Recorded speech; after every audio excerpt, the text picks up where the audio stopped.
I don't believe IT should be just a supportive service of an organization. I do believe it belongs as part of a revenue center, especially today in the day of COVID, but even before that. IT is driving the restaurant and hospitality industry like it's never been driven before. What's up, Zack Oates here, author, entrepreneur, and customer relationship guru. Welcome to Give an Ovation, growth strategies for restaurants and retailers, where we find industry leaders to share their secrets to grow your business. This podcast is sponsored by Ovation, the actionable guest feedback tool that works on or off premise and is easy, real-time, and actually drives revenue. Learn more at ovationup.com. Welcome to another edition of Give an Ovation. I am joined by Skip Kimpel, finally joined by Skip Kimpel. This is, by the way, like our third time trying to do this together. We ironically, as the chief information officer, my technology kept on going out, and here I am trying to interview Skip. But so glad that we're able to finally work it out. Skip is the Chief Information Officer of 4R Restaurant Group, which boasts lots of locations and venues, as well as 15 world-class barbecue joints based in Florida. He has 20 years of strategic and hands-on experience with all kinds of technology, working mainly in the restaurant hospitality space. So grateful that we were able to get this together, Skip. Yeah, so glad to be here, Zach. It's been a struggle, but we got there. We got here. So first of all, the 4R Restaurant Group, super cool. I would love for you to talk to us a little bit about the 4R Restaurant Group. What do you guys do? What do you guys stand for? So I joined the 4R Restaurant Group a little over a year ago. It is a faith-based organization. We're kind of the Chick-fil-A of barbecue, as I would call it. And that's really what attracted me to this company. You know, the foundation, the vision of our CEO, and, just everything transverses all the way down to the team member. And I'm so excited to be part of this team.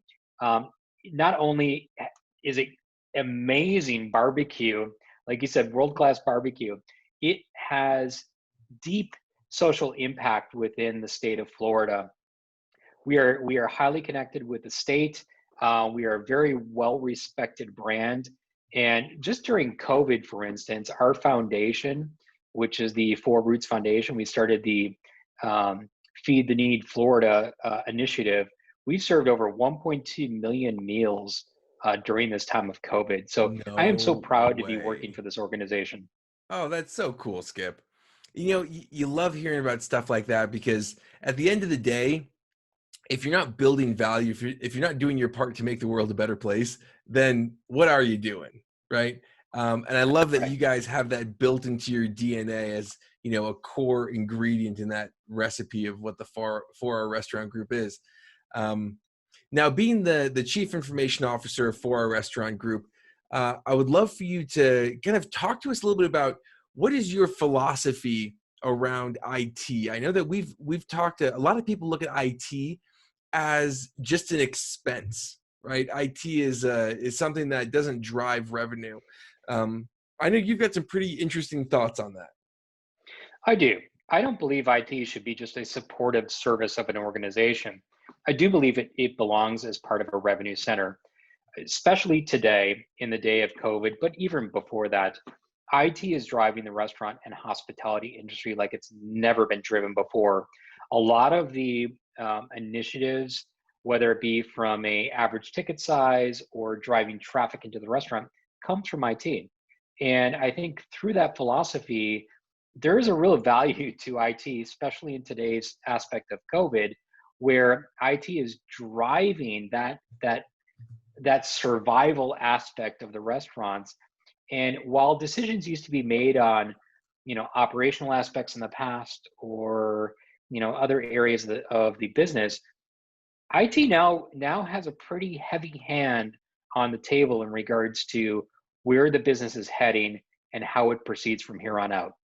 And why do you think that is? Why has there been this shift of, been this shift of technology? Because true, in the restaurant field, technology has kind of been looked at for the most part as just kind of like an expense, as the redheaded stepchild. And what is it that has propelled technology to the forefront, do you think?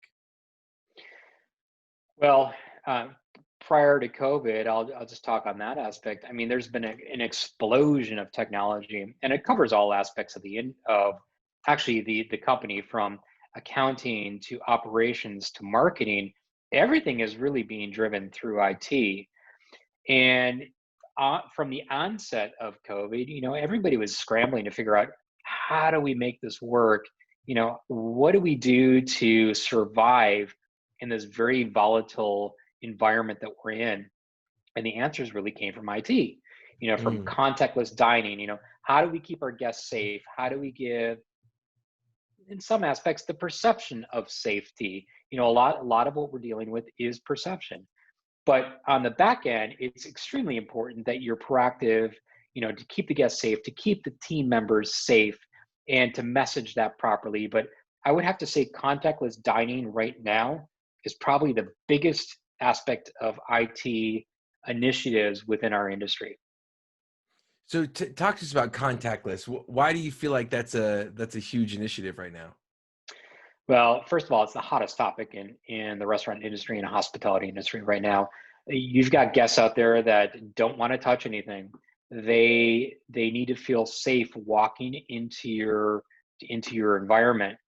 And from the time they walk in, to be able to scan, for instance, a QR code to view the menu, to be able to order, to place their order, down to the payment of their whole experience, they need to feel safe. And the more we can drive that technology into their pockets using that cell phone that everybody has, the more safe they're going to feel. Because I think we're in a situation where the guest is always going to feel like, even beyond COVID, they're always going to feel this aspect of what's safe to do, what's safe not to do. So the Mhm. more the restaurants and the hospitality industry can do to drive that thought process and initiative forward, I think we're going to be in a better place. And the more we can ensure that the guest feels safe, I think that confidence factor will really relate to sales in the future. And I like that you said the perception, because there's a lot of unknowns about COVID, right? And there will be for the next while until there's a vaccine and people like aren't as worried about it. But but there are certain things that um, might not actually help prevent, but people think it does. And at the end of the day, when you're a restaurant, what does it matter if people think it or if it's true? What matters is like that perception, right? And so I like that you said some things are about the perception, uh, but we still need to do them, right? Because it's part of the belief system of the public right now. Absolutely. And once again, I want to stress the fact it's not smoke and mirrors. It's Yes. it's literally us doing our job from the back of house to the front of house to ensure our guests and team members are safe. I just want to emphasize that right now. However, there are things you can do to go above and beyond, um, you know, the communications chain, to really accentuate how much work you're doing to keep the their their experience safe in your restaurant environment. I think that's critical right now. I think the businesses that are not communicating that to their guests are doing themselves a great disservice, because right now people are making their decisions based upon, where do I go and dine that I am feeling safe. I've got a couple restaurants that I used to love before COVID. However, I've been to their location since COVID, and their practices, I don't feel confident anymore of going into their establishment until this is all over with. Yeah, I think of there's a restaurant that I went to, and there was a chef. There's one chef in the back, and you can kind of see it, and he wasn't wearing a face mask. Now, look, I know that there's disputed evidence of, does it get transferred through food, does it not? I did a really great podcast with Dr. Ben Chapman, we dive into that a little bit more. But at the end of the day, it's not about does it or doesn't it. It doesn't matter, do you believe it, do you not believe it, but it's a matter of, one, there is some level of reducing the odds when you have a face covering to keep that employee and your other employees safe. And two, regardless of it transfers on the food or not, customers, as a customer, we feel like, why aren't you wearing a mask? Right? Right. It's my food, and there's that perception of safety that, goes hand in hand with the actual science that can back that up. So I like what you said there, Skip, but to the point that even if you're one of those people who doesn't believe that COVID is a big deal, your customers do. So take the Yes. precautionary measures, even if you think it's all some kind of conspiracy from Mars. Like, just take the measures, or else your revenue is going to get hurt, and people like Skip aren't going to want to come to your restaurant because they don't feel safe. So, Correct. And at the end of the day, what's more important to you? Your your perception of what's going on around us today, or keeping your restaurant alive, keeping the income coming in, and keeping your team members employed. To me, that's probably most important than anything. All the initiatives that our company has taken, over the past 5, 6 months, every time we make a decision, it's like, how do we ensure that this business survives so that our team members have a place to work? And honestly, if that means bending over backwards, it means wearing 5 masks to make at one time to make people feel safe, I'm all for it. You know, Regardless of my beliefs, it's important to have that perception that you are doing the right thing. And it's not only perception, it's the fact that you are doing the right thing to make it happen.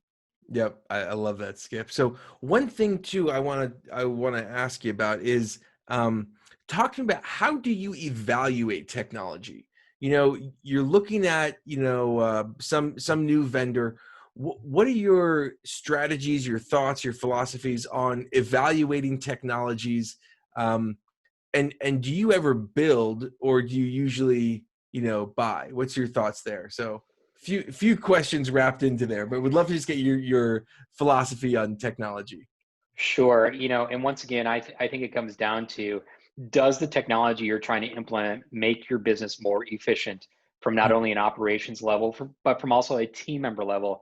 Making it more efficient from a team member level makes the buy-in so much easier and makes deployment and acceptance of what you're trying to do just night and day difference between success and failure. In regards to um, further evaluation points, I think that ROI, if you're spending extra money to put something in place, that ROI has to be proven. And that comes back to my original comment about having IT being a revenue center. Because if you can prove that you can drive traffic, same store sales, average ticket size, et cetera, if you can make that curve go up through IT initiatives, it's a win-win scenario. You're going to get buy-in from senior level management all the way down to team members and the GMs that are trying to make their stores more profitable. Yeah, love it. So what would you say, Skip, as your final piece of advice to restaurant owners, operators out there? Well, I would have to say, from a technology point of view, this is not the time to scale back on your technology and your technology budget. This is the time to invest to make sure that you are going to be successful. You are going to come through this with flying colors. And I also have to say, a lot of people are scared of technology. If you look back at mom and pop organizations, they're looking at technology as this great big expense and this unknown, scary experience that they might not know how to handle. There are plenty of solutions out there to get them through these specific times with little to no actual investment from their restaurant. And don't be scared of it. Reach out to professionals. Reach out to me. I'm more than happy to help that company survive. Our country is built upon small businesses and having them succeed, and I'm a huge advocate to making sure that happens. So whatever I can do to help, I am always available. Love that, Skip. So here are my key takeaways. One, make IT a revenue generator. You got to invest in it to survive. Two, contactless is the future. Get on that train because it's a moving, baby. Three, take those precautionary measures to keep people safe. And even if you don't believe COVID's a big deal, your customers do. So take those measures. make sure that they feel safe, and that they are safe. And that goes for, again, employees and customers. 4, find technology that makes your business more efficient. And if it doesn't get employee buy-in and it doesn't have ROI, it's not going to matter what it does for you. Right. And then lastly, I love what you said. Don't scale back. Keep investing, keep moving forward in technology, because there are things out there that are, it's so important that technology and restaurants come together like they never have before. And I'm seeing it across the board. And those restaurants that are thriving have invested in technology. In restaurants that are pushing forward and doing, starting to pick things up, they started to invest in technology in COVID. Restaurants that have shut down, they're back to trying to do what they used to do. So it's a new world. We need to act like it. Technology is part of it. Skip, how do people find you, follow you? Well, a couple different ways. You can find me on all the social media channels via LinkedIn, Twitter, Instagram, Facebook, whatever. Just search for Skip Kimpel. And you can also look for my restaurant technology podcast called The Tech Chef. We have a weekly show, launches every Tuesday. Currently, we're finishing up a contactless payment and dining experience series, quickly moving on to food safety after that. But if you want cutting edge information on the restaurant and hospitality technology industry, come see the Tech Chef. Awesome. We'll put that link in the blog. Really appreciate you coming on, Skip, for being such a good guy, for being a rock star, for being willing to help out and being so mission driven. Today's ovation goes to you. Thanks for joining us, Skip. Thank you, Zach. It's a pleasure to be here. Glad you're with us today, and thank you.